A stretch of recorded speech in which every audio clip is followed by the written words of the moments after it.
Bom dia, galera. Professor Wilson, mais uma aula de segurança do trabalho. Não se esqueça que vocês têm a pesquisa de normas regulamentadoras para mim entregar, ok? Hoje eu vou falar com vocês sobre responsabilidade do empregador para a prevenção do acidente de trabalho. Quais são as responsabilidades do empregador para a prevenção do acidente de trabalho? Existem normas regulamentadoras que regulamentam isso, tá? Vocês estão trabalhando na pesquisa aí, de certo vocês vão ver algumas coisas, tá? A primeira coisa é a entrega de EPI adequado para a atividade. A atividade que você exerce na empresa, se ela leva risco físico para você, existe um EPI, um equipamento de proteção individual próprio para essa atividade. Quem é que vai dizer qual é o EPI ou o tipo do EPI ou qual a classe do EPI você vai precisar usar? Será o engenheiro de segurança de trabalho, aí, o técnico de segurança de trabalho da tua empresa, que vai definir, porque ele já tem as técnicas, ele já tem as diretivas já pré-regulamentada ou já regulamentada aí pelo sistema de segurança de trabalho aí que rege o nosso país, né? E é onde tem as normas que regulamentam isso daí, tá? A empresa, além de fornecer EPI, ela tem que prover a troca periódica desse EPI. Cada EPI também tem lá as suas datas de validade ou não, tá? Vai um suquinho aí. Fiscalizar, tá? Se os EPIs estão sendo utilizados de acordo com a norma técnica, porque não adianta eu entregar o EPI, mas não fiscalizar se o EPI está sendo usado pelo colaborador conforme a norma técnica. Senão vai ocorrer acidente. Então, além de eu entregar ou fornecer o EPI adequado para a atividade, eu preciso também fiscalizar se o colaborador está utilizando conforme as normas técnicas, tá? Lembrando, gente, que todo EPI precisa ter anexado, né, fixado no EPI o número de CA. O que seria o CA? É o certificado de aprovação, ok? Então, Inmetro, como outras empresas de certificação, fazem a certificação que aquele EPI realmente ele é válido, ele realmente protege, ele realmente tem um nível de proteção, ele realmente foi aprovado nos testes anterior à sua disposição da venda ou a liberação para o colaborador. É prescindível que a empresa entregue o EPI para o colaborador mediante recibo, dando ciência para o trabalhador a importância do uso e também a forma de utilização, tá? Isso vai contribuir e resguardar o empregador, né? De problemas futuros. Olha, ele não me entregou. Opa, tá aqui, ele recebeu tal dia. Tá aqui, ele recebeu o treinamento tal dia, tá? Então, além da entrega, além do acompanhamento, se o colaborador está usufruindo mediante as normas, usando de forma correta, existe um outro lado que as empresas, muitas empresas trabalham muito forte, com muita seriedade em cima disso. Outras não.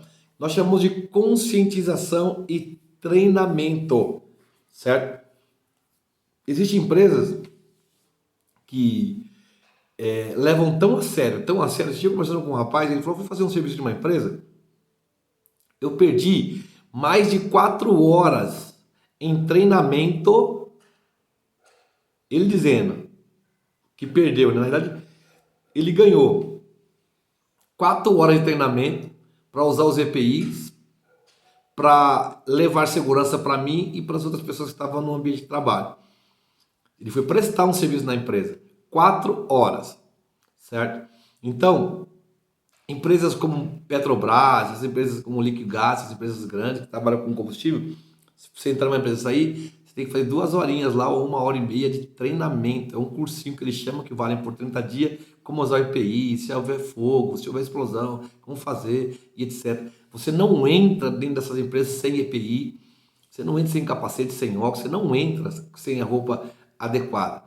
Então, existem empresas que investem pesado, mas muito, muito pesado em quê? Em conscientização e treinamento, tá? Algumas empresas vai ter a semana interna de prevenção de acidentes, né? Nós chamamos de CIPAT, tá? Nós julgamos que essa semana é uma oportunidade que a empresa tem de treinar, de conscientizar, né? De premiar funcionários ou colaboradores que seguiram as normas e etc. Então veja bem, todas as vezes que a gente está em uma empresa em que a empresa investe pesado em treinamento e conscientização, isso quer dizer que aquela empresa ela segue as normas regulamentadoras e além de seguir as normas regulamentadoras, a empresa se importa com o colaborador, ok? Então vamos lá. A empresa também tem que investir dentro dessa área de conscientização e também na entrega de EPI e também na fiscalização. Ela tem que investir, por exemplo, em sinalizar, né,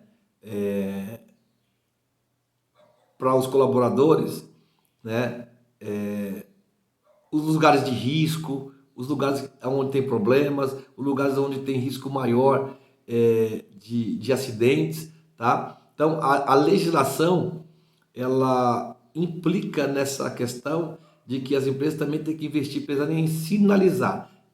A sinalização, ela traz um alerta. Por que sinalização se usa muito a cor preta, a cor vermelha, a cor amarela, até a branco, né? Misturada com uma outra cor, é para realmente sinalizar. Então, alertar. Então, quando nós falamos de sinalização, estamos falando de alerta. Toda vez que você vê uma cor diferente, né, você vai ver que você precisa aumentar o nível de atenção. Por exemplo, se você está no semáforo e o semáforo ele fica vermelho, certo? É a cor mais forte do semáforo, você vai perceber que ela está te implicando, eu te sinalizando a tomar uma decisão de imediato. Qual é a decisão de imediato no vermelho? Pare. Pare. Tem risco aqui, certo? O amarelo é atenção, olha.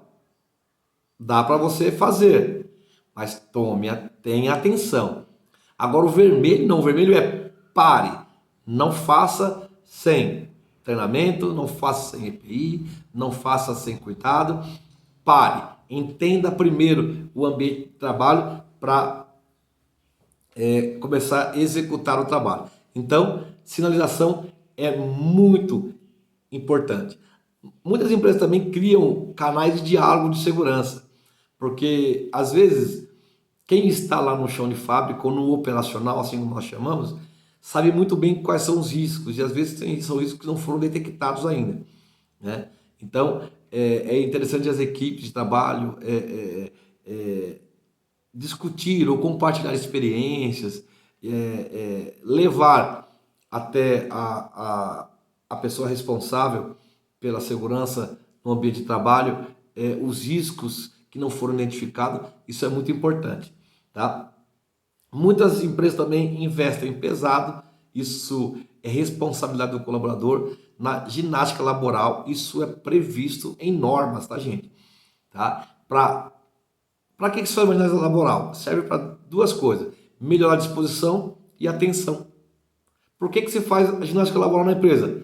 Para melhorar a disposição, quem ganha é a empresa, e para também redobrar a atenção do colaborador. Então, a rotina faz com que a sua disposição vá diminuindo e a atenção também vai diminuindo. Então, quando eu faço uma ginástica laboral, que eu saio um pouco daquela rotina do dia a dia com a ginástica, eu aumento a minha disposição e também aumento a minha atenção. Algumas vezes, vou perder tempo, vou perder hora de trabalho, vou perder máquina parada, hora máquina. Gente, as empresas só ganham com isso. Quanto menos acidente, quanto mais disposição e mais atenção, mais a empresa está ganhando com isso. Então é responsabilidade da empresa também trabalhar nessa área de investir em sinalização, diálogo, né, onde as pessoas podem compartilhar as experiências e também alertar a própria empresa de alguns riscos de acidente. E, por um outro lado, a ginástica laboral, que vai ajudar 100% a empresa. Muitos empresários ou gestores não pensam assim, mas porque não tiveram a oportunidade de sentar, aprender e entender que eles vão ganhar e não perder. É importante também, dentro dessa responsabilidade, a empresa criar uma comissão interna de prevenção de acidente. Nós chamamos de CIPA. Todas as empresas aí, isso é lei, isso é regra, tem um cipeiro, certo? Eu sempre falo nas aulas presentes, seja amigo desse cara. Ele não ganha R$1 a mais, tem lá o benefício de estabilidade na empresa, né? Mas ele não ganha R$1 a mais para cuidar da tua vida, certo? E é um dos caras mais mal vistos na empresa. É mal visto pelo colaborador, é mal visto pelo gestor, mas é o cara que está preservando a sua vida. Então, seja amigo desse cara. Toda vez que um cara da CIPA chegar e falar, pare com essa máquina, não vai mais trabalhar aqui porque tem um risco, abrace ele, dá uma maçã para ele, dá um chocolate para ele, fala, obrigado por estar cuidando da minha vida. Ao contrário de muitas pessoas, vai brigar com o cara, esse cara não sabe de nada, esse cara só quer se aparecer. Na realidade, o cara foi treinado para aquilo. Isso era para interditar quando ele perceber que existe um risco que você não está percebendo de acidente, certo? Quando o cara te advertir, te der uma advertência porque você não usou o EPI, certo? Em vez de você brigar com ele e falar que vai pegar ele na saída, sabe o que você faz? Compra uma barra de chocolate aerado, né? Uma barra de chocolate boa, leva para ele no outro dia e fala, tá aqui, cara, ganhei uma advertência, mas eu também tô ganhando um amigo, tá aqui para você uma barra de chocolate. Ué, mas por quê? Você foi advertido, né? Muitas pessoas vão achar que o cara te prejudicou. Não prejudicou, simplesmente ele me protegeu, me alertando que eu tenho que usar o capacete, o protetor auricular, a bota de segurança e etc. Esse cara sempre é o amigo, nunca ele vai ser o inimigo. Se na tua empresa tem um cara que é cipeiro, você tem uma postura errada contra esse cara, pega esse alerta meu e amanhã chega na empresa lá e fala, meu, desculpa aí, mas você é o cara, você é o cara que preserva. Então a empresa, ela tem como responsabilidade fazer uma comissão, ou criar essa comissão, certo? Também a questão da inspeção de segurança, né? Um técnico de segurança do trabalho, né? E os cipeiros, eles vão realizar habitualmente e vistoriar as áreas, tá? Então, eles vão checar a utilização dos EPIs e EPCs, tá? Detectar possíveis causas que podem proporcionar uma ocorrência de acidente, certo? São coisas que os caras estão treinados para isso. Eles podem também adotar medidas que eliminem ou neutralizem o risco de acidente. Se essa medida for parar a máquina ou até a empresa, é melhor que pare a empresa do que morra alguém, tá? Então, a empresa também tem como obrigação de criar a CIPA. Pessoas, se por um lado a empresa tem as suas responsabilidades, por um outro lado, tá? O empregador, o empregado também tem responsabilidades, tá? mas nós vamos ver isso um pouco mais à frente, tá? É obrigação da empresa também abrir o CAT, tá? O que é o CAT? É o documento informativo que comunica a ocorrência do acidente de trabalho, tá? Então, se você for definir CAT, comunicação de acidente do trabalho, tá? A competência da emissão é da empresa. A empresa tem obrigação de emitir na ocorrência do acidente o comunicado, tá? Mas não houve afastamento, houve acidente. Muitas pessoas erram nisso. Ah, o cara só deu uma cortadinha no dedo, não houve afastamento. Amanhã tá de volta. Tem que abrir o CAT. Por quê? Esse corte no seu dedo, hoje, pode não ser nada. Mas amanhã, ele pode tomar uma proporção diferente.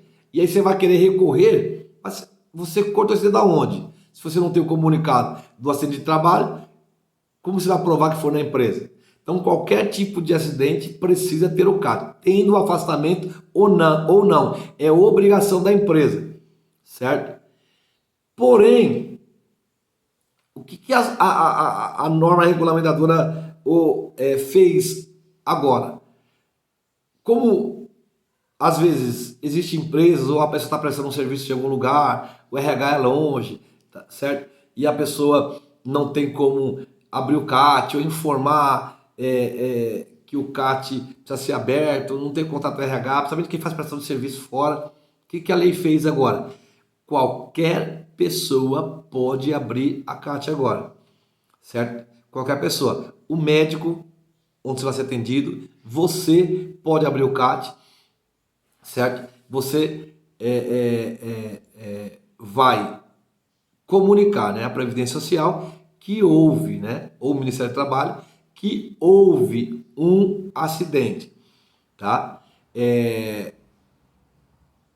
Se você não comunica o Ministério do Trabalho que houve um acidente, o Ministério do Trabalho também não pode fiscalizar. Ou seja, eu tenho uma empresa que tem 1000 CAT aberto dentro de um mês. Opa, tem algo muito errado. O Ministério do Trabalho vai ir lá ver o que está acontecendo.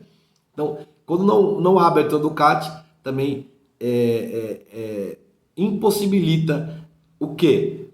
A fiscalização do Ministério do Trabalho, tá? E também, futuramente, a questão de recebimento pela Previdência Social, etc., você não vai tendo redução aí da sua mobilidade física, né? Ah, o cara perdeu as mãos, por exemplo. Então, como você vai receber um seguro e etc., sendo que você não tem a CAT? É muito importante ter a CAT. Lembrando que de primeira mão, ou a empresa, a prioridade, a empresa é obrigada a abrir o CAT. É a empresa. Não havendo essa possibilidade, qualquer pessoa pode abrir a CAT hoje. Existem algumas vantagens, né, em abrir uma CAT hoje. Primeiro que ela é uma comprovação do acidente ou da doença, tá? Posteriormente, para receber benefício, auxílio-doença, como outros, né? A questão também da estabilidade de um ano no emprego após a alta médica. Se você não tem a CAT, você não tem estabilidade. Você não tem condição de receber o auxílio doença, né? Se você não tiver a CAT. Você não consegue receber nenhum tipo de valor pelo afastamento, que você ficou afastado por causa do acidente, ou depósito do FGTS, você não consegue receber nada se não tiver o CAT, tá? E não consegue também contar o tempo de afastamento se você não tiver a CAT, que foi um comunicado, certo? Então, fiquei afastado da empresa, me deixou em casa e me recuperei, estou voltando, certo? Então, esse tempo de afastamento não vai contar para o seu tempo de aposentadoria, certo? Se a empresa deixou você ficar em casa, ou demitiu você, ou você saiu da empresa, não vai contar, tá? Então, o comunicado do acidente de trabalho é importante em função de quê? De que o Ministério do Trabalho tem condição de fiscalizar a empresa porque está acontecendo o acidente e principalmente para o colaborador, para que ele consiga ter os benefícios e as vantagens aí por ter uma CART aberta. É responsabilidade da empresa também prestar assistência ao acidentado, tá? O empregador é obrigado a prestar assistência ao acidente a partir do momento do acidente até o 15º dia de afastamento. Depois de 15 dias você fica afastado, certo? A empresa ela é obrigada a prestar para você atendimento e assistência nesses 15 dias. Ela é obrigada, certo? Depois, a partir do 6º dia, fica a cargo do INSS, tá? A cuidar de você, não mais a empresa. Mas muitas empresas hoje que se prezam, mesmo depois que a pessoa entra no INSS, a pessoa está lá recebendo pelo INSS, a empresa ainda paga mais outro salário para a pessoa, porque se não é empresa. Existem empresas que fazem isso. Tem empresa que vai abandonar o cara lá, está no INSS, está bem, e não sei o que tem. Não, mas existem empresas que além, depois dos 15 dias, de prestar toda a assistência, levar no médico, remédios e etc., o salário, né, a pessoa conseguir comer e etc., a empresa vai pagar. Depois dos 15 dias, o 16º, você entra pelo INSS. Existe empresa que vai abandonar você no INSS.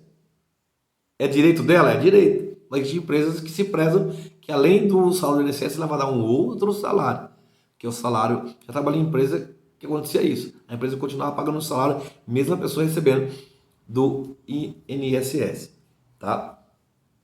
Então, é obrigação da empresa fornecer ao empregado acidentado medicamentos, tá?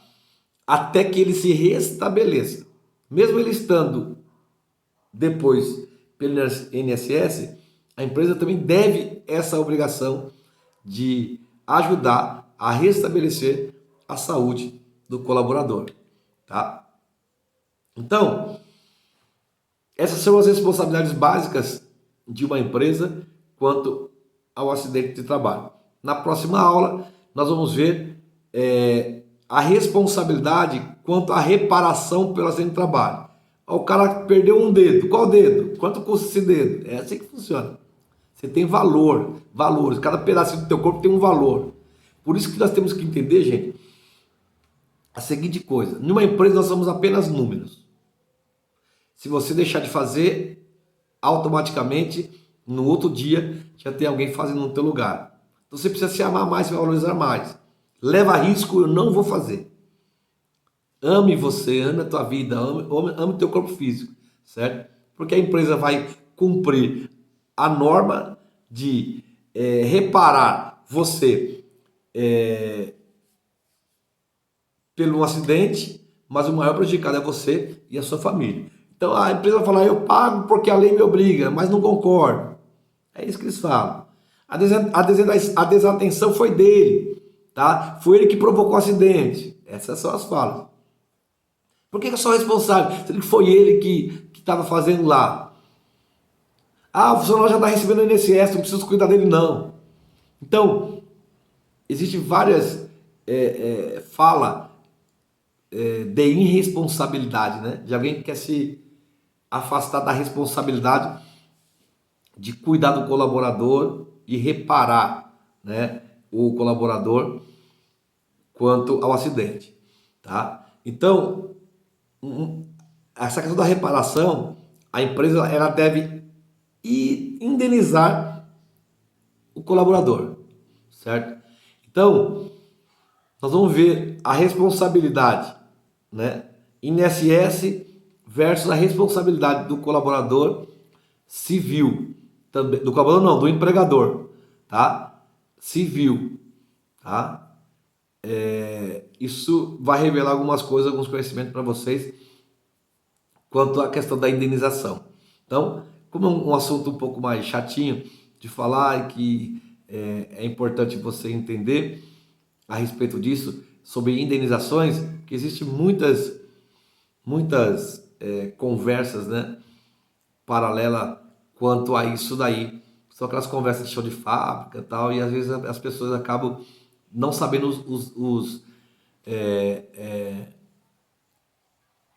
até onde ela pode ir e os direitos que a lei outorga a essa pessoa que seria o empregador. Então existe lei de responsabilidade do empregador e também existem as leis que cobrem o empregado, tá? De direitos e assim sucessivamente. E um desses direitos é a indenização por acidente de trabalho. Não vamos falar isso na próxima aula. Espero que vocês tenham entendido o que eu propus nessa aula para vocês referente ao acidente de trabalho. Nós voltamos aí na semana que vem.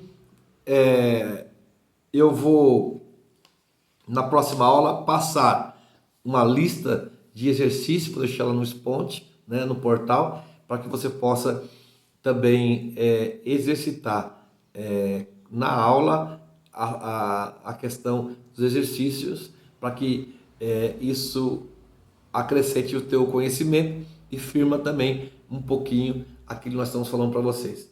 Obrigado, gente. Até a próxima aula. Nós vamos nos falando e vamos torcer para que nós possamos voltar o quanto rápido aí, porque ninguém merece mais ficar em casa. Não aguento mais. E eu acredito que também a aula presencial vai gerar, né, perguntas, dúvidas, etc. Isso acrescenta, dá mais volume na aula.